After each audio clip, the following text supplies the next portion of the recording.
Hello. Hello, friends. Hello, friend Heather. How are you? Hello, I'm good. How are you? Good. Welcome. Lovely day we're having. What's that? Lovely day we're having. It was only 103, Only 103. but Great. it was like 60% humidity. It was 78 here today. Mhm. Sorry. Welcome, everyone, to the 80s Parenting Podcast, where we are now taking a look back at all of the things that we enjoyed as children's and doing some deep dives on things that we owned, ate, watched, listened to, and kind of just going back and looking at those things and sharing our experiences that we had with such memorabilia slash pop culture, Heather. hmm So today, my friend of 42 years, Heather, what topic do you have for us?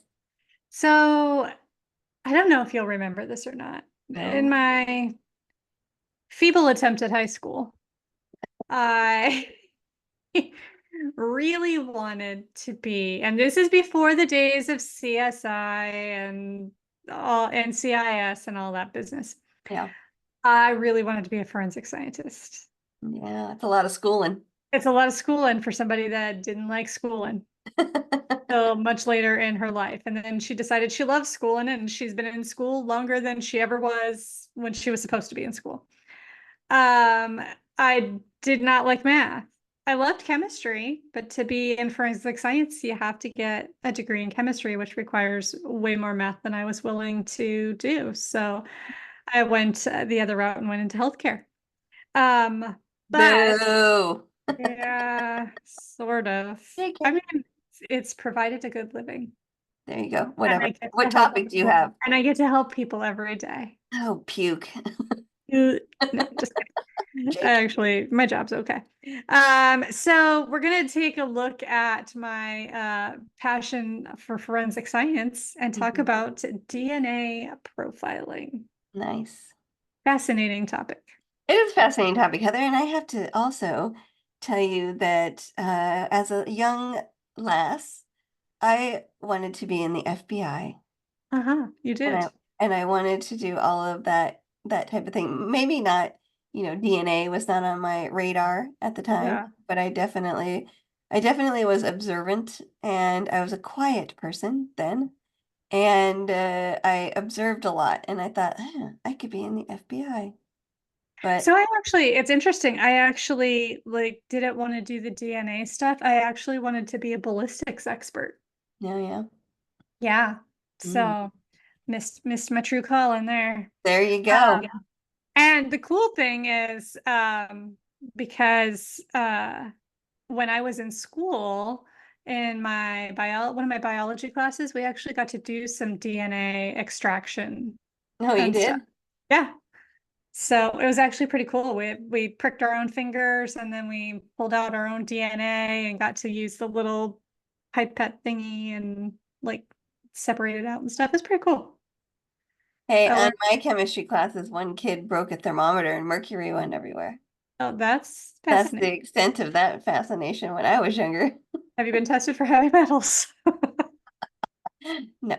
Um, anyway, I wasn't close to the guy. He, Okay, well, that's good. anyway, All right, so here we go. all right, Ready to let's hear it. learn about DNA? All right, so let's see. The first DNA profiling was actually used to catch a murderer in 1987. Oh, geez. So we'll back up a little bit. It was actually patented for the direct use for forensic analysis by a Jeffrey Glassberg in 1983. And let me just preface all of this by saying that this is a very, very high level. uh, we could spend hours actually talking about DNA and the whole process and the history of Yeah. it. You could And our literally spend sources will be linked in the show notes. sources will be linked in the show notes, Mhm. but very high level. And I am not a DNA expert, even No, though I played with the little pipette thingy in class, not a DNA expert. no. Anyway, so Jeffrey Glassberg was an American biologist. He got the patent in 1983 Interesting thing about Jeffrey Glassberg, apparently he was also an avid butterfly enthusiast, which I was like, what's the connection? But, whatever floats your boat, right? So in 1987, a 15-year-old girl was raped and murdered in Leicestershire County, England. Sorry again, if you're listening in England and I butchered your county name. Alec Jeffreys was a genetics professor who had figured out in the early 80s that there are certain areas in a person's DNA that are distinct to them, called like a strand. Mhm. And it's a repeating strand. The police arrested a suspect who actually confessed to the murder. Huh. And when they started doing some DNA analysis, they originally found DNA that did not belong to the initial 15-year-old victim. So they knew that that was the suspect's DNA. And it matched a victim from a previous murder like a year or two earlier. Oops. So the same person Mm-hmm. killed both people. And this suspect that they had in custody, who had confessed to the murder of the 15-year-old girl in 1987, did not confess to the other murder, didn't know anything about the other murder. So they knew that that wasn't the right person. So So hold on they, a second. So the guy confessed and then they took his DNA?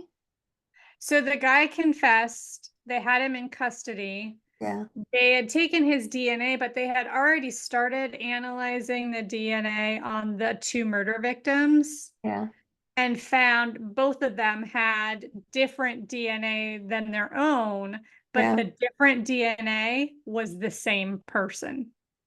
But that So took they were, like in the 80s, it would take a long time to do that, right? it did. We'll talk about that, how long it took. Okay, sorry. Go on. But yeah, no, it did. You're right. But so they knew, they didn't have any idea who the suspect was, but they knew that they had DNA from one person Right. on both, It wasn't the victims. that wasn't the victims, Hmm. on both people, on both of the victims. So, So they had saved it from the other mhm, person. Okay. correct. Okay. So they ended up doing this like massive, like dragnet type search, and they collected DNA samples from 4,000 different people. Holy crap. Yeah, and there happened to be this one guy, and they found out about this. So there was one guy who ended up being the guilty party, and I'll give you his name in a minute, who like paid or somehow made a deal with somebody that he knew to give two of his DNA samples in place of the actual person that committed the crime, that did the murder. Yeah. And this guy that submitted the two DNA samples, his coworker like overheard them talking about it, or he confessed or something that he had given two samples. So they knew, okay, this guy's up to something because he doesn't want to give his DNA. So they ended up arresting him, bringing him in. But isn't that Uh, hearsay? what? The confession? The guy telling the other guy. Well, the police had the guy that submitted the two samples. Oh, He okay. eventually admitted to So providing two he samples. to two victims. No. So Sorry. Go on. Sorry. that's okay. Let me back up. So after they knew that the guy that confessed wasn't the right guy, then they pulled in every man from the area, from Yeah. this county. There were like 4,000 of them, to give a DNA sample to see if it matched the DNA that was on the two victims. Okay. So one man, random man, whose name is actually Colin Pitchfork, Huh. he didn't want to give his DNA sample. Oh, I So see. he had a coworker or a friend or some acquaintance of his provide two samples. Well, the guy that provided the two samples, his coworker like overheard him talking, or he confessed to the coworker. Somehow it got Mhm. to this coworker who went to the police and said, hey, this guy did two samples. They pulled the two sample guy in. He confessed and said that he provided a sample for Colin Pitchfork. Okay. So that gave the police a pretty good idea that Colin Pitchfork was up to no good here. So they bring Well, him yeah, in. and in the 80s, it's all new, right? Exactly. It's new So technology. yeah, so the guy's probably like, hey, do this for me. Exactly. And they didn't know what it was probably about, you know? Right. They had the just, and if it was a voluntary thing, a volunteer, or was it mandatory? I think it was mandatory. Okay. They were So like sweeping the countryside. the guy's probably like, yo, take this test for me. Thanks. Yeah. Yeah. And then the other guy's like, I don't want to get in trouble for this. Yeah. So he gave him up. So they bring in this Colin Pitchfork guy and collect his DNA. And sure enough, it was a match Hmm. to both. So he was tried and convicted of both murders. So what was the victims' names? I don't know. Mhm. They never gave the article that I had didn't give the name of the first victim, and the other one, I think her name was Anna something. We'll put it in the show notes. We'll put it in the show notes. Corrections for later. Corrections for later. Well, I mean, it's always a thing, right? You name the murder victim I'm sorry, you name the convicted person, but really we should pay tribute to the poor victims. Yeah, let me see if I can Vice find it really versa. quick. You know what I mean? Yeah. Rather than giving all the, quote unquote credit to the dirtbag that did the crime. Which is weird because if he did that, I wonder if there was any other cold cases that came up. Obviously, the one cold case. So hopefully he only killed a couple of people and not, Oh, here we go. So, according to the BBC.com, which Mhm. seems like a pretty reliable source, Yeah. um, Pitchfork was jailed for life for raping and strangling two 15-year-old girls, Linda Mann and Dawn Ashworth, in Lancashire in 1983. So, Linda Mann was in 1983 and Dawn Ashworth was in 1986. Oh man. Poor I know. ladies. That sucks. Like I know. children. Yeah, like 15 years old. I can't even imagine. That sucks. But thankfully they were able to catch him with Mhm. the DNA evidence and get him convicted for both murders. And he spent the rest of his days in prison in England. So it is also interesting, which I think I knew this, but Mhm. maybe I didn't. So DNA evidence alone is not enough to convict someone. Mhm. So it's just like supplementary, like kind of information that eliminates suspects and Right. can give the burden of truth. So that's cool. So a little story about the DNA process, and we'll talk about how long this process took. So in the old days, a sample was In the collected. old days. Back Back in the olden times, Heather. in the 80s. Hey, the 80s was a long time Hey, ago, back in the 1900s when we were born. right? So samples could be collected from blood, primarily from blood, saliva, and semen. Mhm. Now they have the technology to extract DNA from skin and hair. Wow. So the DNA is extracted from the sample Hmm. and then purified, and then it can be broken up. Once the strands are broken, so DNA is a double helix and it's got the hydrogen bonds in the middle that hold it together. So when they extract it, what they're talking about is actually breaking the two halves of that double helix in half at the hydrogen bond. So then they purify it and break it up. Hmm. And then once they break it up, specific sequences are cut out of the sample using restriction enzymes. This process alone took several weeks to several months. Hmm. So, and that was with no backlog in the lab, which there was always Right. backlog in the lab because there wasn't very many people that were trained to do this or use this kind of technology. Right. And it was each sample would take that long to Mm. do. So if you had multiple victims, you're Right. waiting that long for each one. So nowadays they have a process called PCR or polymerase chain reaction. It's a much faster process that decreases the processing time and eliminates lab backlog because it kind of does itself. So PCR involves heating the sample to a precise temperature to denature it. then breaks the hydrogen bonds between the base pairs of the double helix. Once the strands are separated, they can undergo short tandem repeat analysis. And the short tandem repeat segments are what's different or unique in each person. So in Um, people, like over 99% of our DNA is the same. So it's just these short tandem repeats mhm. that are unique to each person. And So unless you are a twin, right? Or unless you're you have to be an identical identical twin or twin. triplet or whatever That's the sibling. only time that it's the same. Um, and it's actually the length of the short tandem repeats Uh-huh. that's the part that varies. So that's how they make identifications of people using DNA. And DNA is used for a lot more now Oh than yeah, just forensics. yeah, I'm just focusing on forensics because that was the piece of it that yeah. started to be widely used in the 80s. Yeah, Uh, now it's like it's so simple. You can find your relatives, and oh, yeah. that even started in the early 2000s.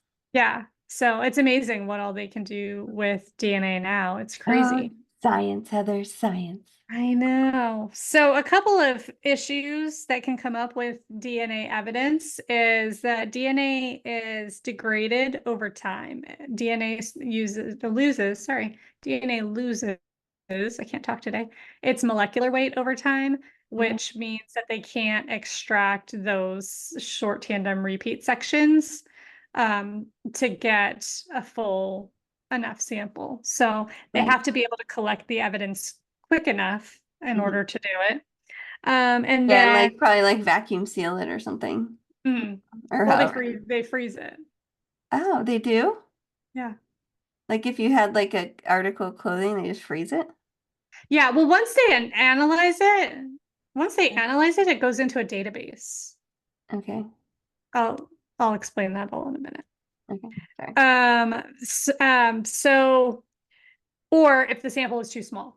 So there Uh, has to be enough of a sample sure. to extract enough DNA to see those short tandem repeats. So if they only have a little bit, then Yeah. they can't always do it. Um, so now what they'll do is if somebody gets convicted of a crime, they'll gather DNA and then they put their DNA sequence Hmm. into a database. So there's a few really secure labs that house these databases in the world. Yeah. Um, and I was going to put down the name of the one that we use mostly, but I forgot. So I'll put that in the show notes too. Did they Um, ever reference 23andMe or like the ancestry? Well, well, no, because I was only looking at it for forensic purposes. oh, that's right. Never mind. So forensically, Hmm. they'll collect samples for everybody that's convicted of a crime, but if you get acquitted, they have to delete your DNA from the database. Hmm. But it's still really beneficial because I shouldn't say most, a lot of the time it's repeat offenders. So what they can do now is when they Or have a crime wrongfully victim, convicted. Yeah. well, yeah. Um, but what they'll do now is when they have a victim of a crime, like say it's a rape victim, if they're able to collect semen, they can take the DNA sequence, pop it into the database, and boom, there you got a suspect, and you know who did it. That's cool. So yeah, it's really cool. It's Yeah. not like it is on CSI though, where they like pop a sample in a thing and 10 minutes later you got like a photo and the exact pinpoint location of where the person Guys, currently is. And they're like right there. yeah, no, not that. Yeah, I know it takes time. It's And still not even that. I don't know what the protocol is like in the lab, you know, Mhm. in the lab, but it's kind of like autopsies, right? It's like you don't get priority. No. It's like And you're next in line, whoever. yeah, it was also interesting. The Patriot Act allows DNA evidence to be shared with other countries for suspected terrorists. Mm. But I'm like, well, how did you get their DNA if Well, I they're just mean, suspected terrorists? because they're not supposed to be housing DNA. Heather, something to talk to the FBI about. I know. I'm sure there's some shenanigans So I have some questions about with these. some cigarette butts and some water bottles Yeah. and people's garbage. Yeah. Yeah. Well, I mean, they can pick that stuff up, and I guess if you're a suspected terrorist, they can keep your DNA. Yeah, why not? Sounds right. Hopefully I say nobody's go for picking in it. my trash because I'm not a terrorist. Don't go picking in my trash. My DNA is all over the place, so you can check out any one of them sites and get my DNA. I think everybody's DNA is all over the place. Yeah. No, I mean like in a spot where people could search it. Yeah. So there's that. Yeah. So anyway, I mean, that's just a very high level overview of a very in-depth, Yeah, that's cool. broad topic, but it was really kind of cool to like see how far the evidence collection has come and how much faster they're able to process it now. It still takes like several days to weeks, Right. And but we it were doesn't take born when anymore. it was, a thing. Yeah, That's cool. that's crazy. That is crazy. So anyway, that's my delve into true crime. I do love me some true crime, Heather. Me too. Me too.